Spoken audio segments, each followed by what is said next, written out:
मुकदमा सुना। निहाल हाशमी साहब, एक सवाल जो उठता है वो ये उठता है उमर अता बंदयाल साहब के हवाले से, जो साबिक चीफ जस्टिस हैं, कि उन्होंने बहुत सारे ऐसे केसेस थे जिनकी सुनवाई तो की मगर फैसले नहीं दिए। जिस तरह के आप समझ लें प्रैक्टिस एंड प्रोसीजर एक्ट जो है वो ख़ुद, फिर आप देखें एक और भी अदालत का ये मिलिट्री कोर्ट्स का जो ट्रायल था वो भी सुना मगर उसका फ़ैसला नहीं किया।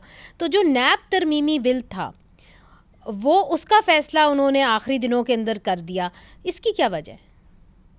देखिए, बेहतर तो वो खुद बता सकते हैं, मगर वो मुझे जो महसूस हुआ वो ये हुआ कि वो जाते जाते लोगों के हाथ मरोड़ना चाह रहे थे।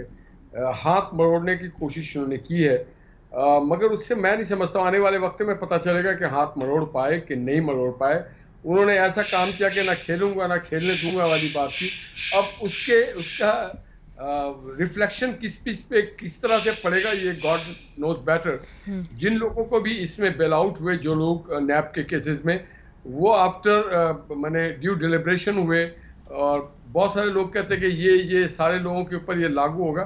मैं नहीं समझता हूँ कि लोगों पे इतना ज़्यादा लागू होगा, क्योंकि सारों का केस ऑलमोस्ट ख़त्म हो चुका है और वो फेयर ट्रायल के साथ ही ख़त्म हुआ है। और लोगों ने अपने 3-3 साल, 2-2 साल, 1-1 साल, माने इवन आप देखें शहबाज शरीफ साहब 22 महीने जेल में रहे, ऑलमोस्ट 2 ईयर्स वो जेल में रहे और उनके खिलाफ कोई फाइंडिंग नहीं आ सकी, कोई चीज़ नहीं बन सका। और यहाँ यूके की नेशनल क्राइम एजेंसी से लेके यूके की अदालत ने भी कहा कि नहीं, देयर वाज नो क्राइम, कुछ भी ऐसा एम्बेरसमेंट नहीं हुआ है। तो ये उनके अपने जहन की कोई इख्तरा थी, वो ज़्यादा बेहतर बता सकते हैं। मगर अपेरेंटली प्राइमा फेशी ये बहुत ही एक नेगेटिव अप्रोच था। मैं समझता हूँ कि किसी भी आउट गोइंग शख्स को इस तरह की चीज़ नहीं करना चाहिए जिससे कैफियत पैदा कर दी जाए। दूसरे तरफ जो जी, और क्या आपने पूछा था? जी, बस मैंने आपसे यही पूछा था इसी हवाले से कि कुछ उन्होंने केसेस की सुनवाई की मगर इस हवाले से वो केसेस को वो इख्तिताम पजीर नहीं कर सके, उनकी जजमेंट्स नहीं दे सके। प्रैक्टिस एंड प्रोसीजर एक्ट उनमें से एक ही था। तो जो नैब तरमीमी बिल था उसके अंदर तो उन्होंने फटाफट फैसला दे दिया। इसकी क्या वजह थी?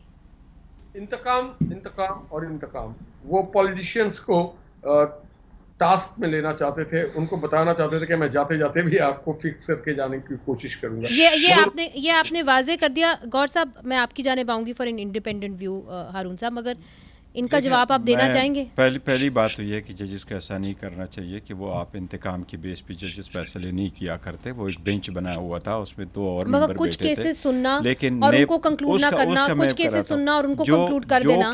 जो केसेस उन्होंने सारे सुने थे, सारे के सारे कंक्लूड कर लिए। प्रैक्टिस एंड प्रोसीजर में अभी उसको तो नहीं कंक्लूड किया, मिलिट्री कोर्ट्स वाला भी नहीं किया। जस्ट वन जो उन्होंने नेब का केस किया था, 53 हियरिंग्स कर दी थी, कंक्लूड हो चुका था और जजमेंट रिजर्व हो चुकी थी, सितंबर में हो गई थी। इसलिए ये तो जून 2022 से आ रहा था, ज़्यादा टाइम हुआ था। जो प्रैक्टिस मिलिट्री कोर्ट्स वाले केस में, और उसमें देखें फॉरेन मिलिट्री कोर्ट्स में भी अटॉर्नी जनरल की तरफ से रिक्वेस्ट आई हमें टाइम दे दे और हम उसमें से लॉ में चेंजेस करते। मौजूदा लॉ जो पाए, आप इसकी लॉस ऑर्डर देख लें।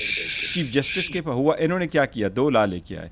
एक लॉ सबसे पहले ये लेके आए, ये प्रैक्टिस एंड प्रोसीजर वाला, सुप्रीम कोर्ट ने इसको स्टे कर दिया। इससे बाद साथ ही दूसरा जो लॉ लेके आए थे वो है review of Supreme Court judgments and order of the Supreme Court, उसके पास लेके आया। और वो भी जब रिव्यू चल रही थी उस वक्त इलेक्शन रिलेटेड, सुप्रीम कोर्ट ने उसका पहले फैसला कर दिया, इसमें चीफ जस्टिस ने क्या ऑर्डर कर लिया था। अटॉर्नी जनरल ने कहा कि जो 2 लॉज आए उसमें कोई ओवरलैपिंग है और हम इसको रिफॉर्म करना चाहते हैं, हमें कुछ टाइम दे दे।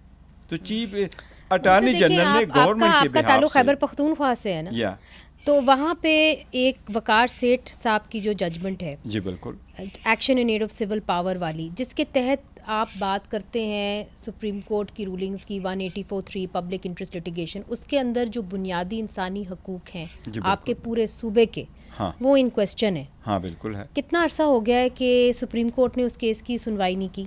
देखिए, सुनवाई नहीं की तो ये तो वो वैसे हो कितना अरसा गया है? वो तो बड़े लोगों को, वो तो सारे लोगों को एक ग्रीवियंस है। मुझे भी सबसे ज़्यादा है। देखो, केसेस 2 साल हो गए कि 3 साल? केसेस तो 4-4, 5-5 सालों से पेंडिंग है। तो फिर 2-2 सालों से तो केस लग ही नहीं रहे थे। वही मेरा सवाल है कि पेंडेंसी है। लोग फिर सवाल तो करेंगे ना कि एक जो केस आता है उसको आप यूं फटाफट निपटा देते हैं, दूसरा केस जो है जो वाकई में फंडामेंटल राइट्स का है उसके पर आप 3 साल से बैठे हुए क्यों हारून साहब?